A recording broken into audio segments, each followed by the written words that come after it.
Ce que je te propose, c'est si tu veux bien te présenter déjà, pour ceux qui ne te connaissent pas. Alors Morgane Bourgeois, donc moi je sors de FISO, j'ai été diplômée en 93, je suis la dernière série, on va dire, du vieux BTS. Après j'ai fait une année d'IDECO où j'étais en alternance, j'ai fait un DU de Contacto et après je me suis installée, donc j'avais 25 ans. Ok. J'ai ouvert ma boutique.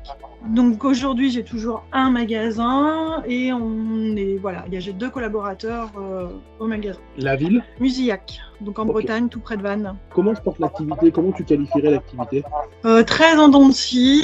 Moi, je suis dans une zone commerciale où une commune de 5000 et quelques habitants et on est 5 opticiens dans la commune. C'est en dents de scie, ça a toujours été comme ça ou parce que c'est en ce moment particulièrement? Je trouve particulièrement là, parce que je pense que l'histoire de l'inflation, les gens n'ont pas trop le moral et voilà, ça joue aussi. Si on dézoome un petit peu de ton magasin, comment tu qualifies le marché de l'optique? Qu'est-ce que tu dirais à un jeune qui veut faire opticien? Tu dirais ce marché-là c'est bien parce que, et c'est pénible parce que, tu dirais quoi? Ce que j'aime bien, moi, c'est que c'est vraiment, je trouve que c'est assez pluridisciplinaire. On a un côté santé, on a un côté mode et on a un côté artisan que nous, on a poussé à bloc puisqu'on fabrique nous-mêmes nos montures en magasin. Et aujourd'hui, ce que je regrette dans le métier, alors j'ai entendu aussi quelqu'un qui l'a dit, mais qui est vraiment un peu trop de monde sur le marché, voilà, il y a trop de concurrence.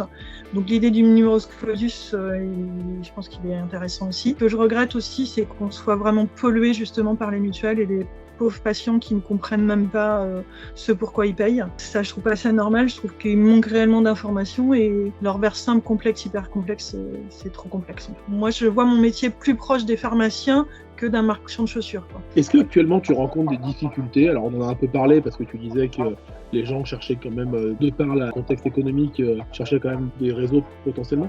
Mais est-ce que tu as d'autres difficultés dans l'exercice de tes fonctions aujourd'hui? Pas réellement, parce que moi je travaille beaucoup avec les orthoptistes, les ophtalmos, je vais beaucoup les visiter. J'ai aussi fait une conférence parce qu'on a une spécialisation enfant depuis 12 ans avec des généralistes qui eux sont très demandeurs parce qu'ils n'ont aucune info par rapport au dépistage. Il y a 20 ans que je suis sur la même commune, donc je commence à être connue aussi. Bien sûr. Voilà. Comment tu qualifies le recrutement aujourd'hui? Est-ce que tu recrutes déjà? Il y a 2 ans, j'ai cherché à recruter un ou une apprentie que j'ai jamais trouvé. 2 ans auparavant, reçu 40 CV, c'était royal, et quand j'ai voulu en chercher, il n'y en avait plus. Du coup, j'ai trouvé quelqu'un de formidable, mais on va dire presque surdiplômé pour le poste que je cherchais justement, qui a un master d'optométrie. Donc voilà, on peut pousser les choses vraiment à fond et faire des super bilans optométriques et voilà, c'est super intéressant. La population n'est pas encore consciente de tout ce qu'on peut faire nous en tant qu'opticien ou optométriste. Est-ce que tu as mis en place ces dernières années quelque chose que tu qualifies d'innovant? Ouais, moi franchement c'est la visite chez les ophtalmos et les orthoptistes. Okay. C'est vraiment ça qui m'a apporté ma patientèle enfant. À un moment donné, il faut le faire savoir et je trouve que c'est même plus efficace que des flyers.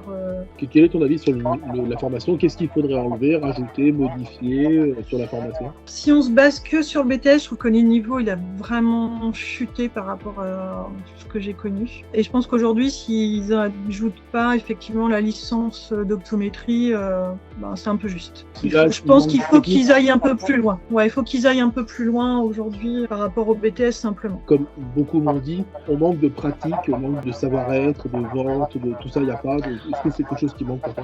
Ça manque énormément, ouais. Je pense que le stage de 6 semaines, il est pas suffisant. Je pense qu'il n'était pas non plus suffisant quand à l'époque où j'y étais. Je sais que j'avais fait des stages à toutes les vacances scolaires, donc quand je suis arrivée en magasin, ça coulait de source, quoi. C'était facile. Mais c'était pas le cas de la plupart. Effectivement, moi depuis, j'ai pris pas mal de jeunes en alternance, donc c'est un peu un autre contexte.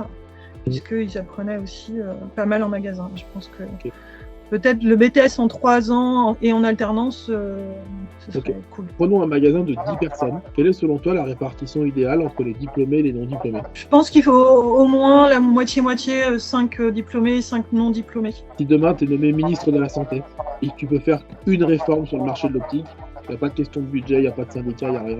Qu'est-ce que tu fais? Alors, je mets en place des dépistages visuels. Moi, j'ai créé une association en 2017 avec des confrères qui s'appelle Aime tes yeux. On est un peu en train de se faire reprendre la chose par le gouvernement. Ça avance pas bien vite. Les orthoptistes veulent s'accaparer aussi le truc, mais voilà, nous on l'a créé en 2017, donc on aimerait bien d'ailleurs avoir plein d'autres opticiens adhérents. C'est ouvert aux orthoptistes, c'est ouvert aux ophtalmos, aux parents. Et je pense que voilà, le dépistage il est important pour que tous les enfants voient bien, qu'ils apprennent à bien lire, grandir. Et donc ça, c'est vraiment quelque chose que je mettrai en place sur le dépistage. Ton point de vue sur les réseaux de soins? Je suis l'opticien qui est à même de conseiller son patient, parce que pour moi, ce n'est pas des clients, hein, voilà, j'ai bien des patients. Donc c'est l'opticien qui conseille. Et j'ai entendu dans une des vidéos, voilà, un monsieur qui était interviewé et qui dit ouais, l'opticien me demande toujours ma carte de mutuelle. Non. C'est pas ça, moi, le point, c'est qu'il est le bon verre adapté à son problème de vue et à sa vie quotidienne et qui va bien. Le budget qu'il a avec sa mutuelle, franchement, je pense qu'aujourd'hui, ça leur coûterait moins cher leurs lunettes s'ils n'avaient pas de mutuelle et s'ils faisaient bien le calcul. Comment tu vois l'optique dans 10 ans? Alors, pas comment tu aimerais voir le marché, mais comment tu penses que ça va évoluer tout ça? Alors, si on ne bouge pas, on est sur une mauvaise pente, je pense. Justement parce qu'on s'est fait manipuler par les réseaux. Tout le monde essaye de mettre son grain de sel dans l'optique, je ne sais pas pourquoi. On a été trop parasités et je pense qu'on s'est fait marcher dessus proprement et qu'aujourd'hui, il est temps qu'on réagisse et qu'on soit opticien et effectivement qu'il y ait un vrai syndicat, voire un ordre des opticiens pour être vraiment reconnu. Quel est ton avis sur la téléophtalmologie? Je préférerais franchement que l'optométrie soit reconnue. Je pense réellement qu'il faudrait que les ophtalmos et les orthoptistes et les optométristes travaillent ensemble, éventuellement en cabinet, et qui gagnent du temps sur une visite, qu'il y en a un qui s'occupe de la réfraction, l'autre de tout ce qui est un peu vision binoculaire, même si les optométristes en font plus a priori que les orthoptistes, et puis que les ophtalmos s'occupent réellement de toutes les pathologies, parce qu'aujourd'hui il y a beaucoup de gens qui ne prennent pas de rendez-vous parce que c'est trop long, je ne sais pas, dans ma région en tout cas c'est le cas, et puis on passe à côté de plein de choses, alors que s'il y avait des rendez-vous qui étaient mieux menés, ça irait plus vite. Quel est ton avis sur les syndicats professionnels aujourd'hui qui existent? J'ai un peu de mal à voir ce qu'ils font réellement, quoi. J'ai l'impression qu'il y a beaucoup de paroles, mais que ça avance pas beaucoup. Et c'est pour ça, quand je dis qu'il faut une bombe là-dedans, c'est un peu une bombe dans tout ça, quoi. J'entends. Si je te parle de politique RSE, ça te parle? En termes d'écologie, on va dire depuis très longtemps, je suis très sensible à l'utilisation de l'électricité, de l'eau, du papier. Enfin, voilà, ça fait très longtemps qu'on recycle le papier et que je vais jamais jeter une feuille si elle n'est pas utilisée recto verso. Dans ta région, selon toi, un salarié qui sort de BTS aujourd'hui, il gagne combien à peu près? 1700, 1800 euros, ça doit être à peu près ça. Sur 39, sur 35 heures? Sur 35 heures. Par la net, bien sûr. Ouais. Avec certaines personnes, on a eu l'idée de peut-être écrire un livre des bonnes pratiques de l'opticien. Est-ce que tu trouves que c'est une bonne idée? Très bonne idée. Est-ce que tu es volontaire pour nous aider à écrire ce livre? Pourquoi pas, ouais. Ouais. Selon toi, quel est le chapitre 1, le plus important? Déjà de savoir dans quel camp on est, si on a un opticien de santé ou un opticien juste de business. Il faudrait que les patients en soient conscients. Un opticien, c'est un opticien et ils font pas les différences. Et je pense qu'effectivement, d'identifier un peu chaque opticien avec ses spécialités, son savoir-faire, je pense que ce serait intéressant et qu'ils aillent vers les bonnes personnes. Et en tant qu'opticien et maman, franchement, de faire la sortie des écoles et de voir ce que certains enfants ont sur le nez, j'ai envie de pleurer. Qu'est-ce que tu attends du road trip de l'optique? Pourquoi tu t'es inscrite? Je fais partie d'un groupe d'opticiens avec quelques amis et on a l'impression parfois d'être un peu des extraterrestres de l'optique. Je voulais voir s'il y en avait d'autres. On cherche nos amis extraterrestres pour se retrouver. Parfois, justement, on a l'impression, d'être tellement différents que on demande un peu ce qui est la norme et si on va dans le bon sens. Donc t'attends de voir si en fait t'es pas tant une extraterrestre que ça, quoi. Ou si on peut créer un groupe d'extraterrestres, peut-être faire amener justement notre vision des choses et notre savoir-faire un peu plus haut et un peu plus loin. J'aimerais bien qu'on redore un petit peu notre blason qui a quand même bien souffert. Pour terminer, est-ce que tu es prête? On a une petite série de questions-réponses. Oui, la série de questions. Ray-Ban ou Persol? Persol. Atelier ou examen de vue? Atelier, mais j'adorerais avoir plus de temps en examen de vue. Ok. Chemise ou polo? Polo.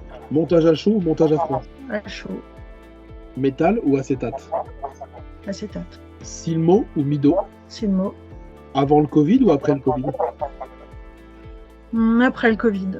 Tu préfères avoir moins 8 ou avoir plus 8? Moins 8. Cosium ou Pro-Optique? Pro-Optique. Ouais. Tu préfères être seul dans un magasin de 150 mètres carrés ou 15 dans un magasin de 50 mètres carrés? 15 dans 50 mètres carrés. Faire l'inventaire du magasin ou gérer les tiers payants? Inventaire. Loucher ou diverger? Loucher. Tu préfères voir double ou voir la moitié des choses? Double. Former ou être formé? Être formé. On dit un client ou un patient? Impatient. Tu préfères planter un tournevis dans le doigt ou changer des plaquettes vertes? Je les lave les plaquettes avant de les changer. Ouais, c'est mieux.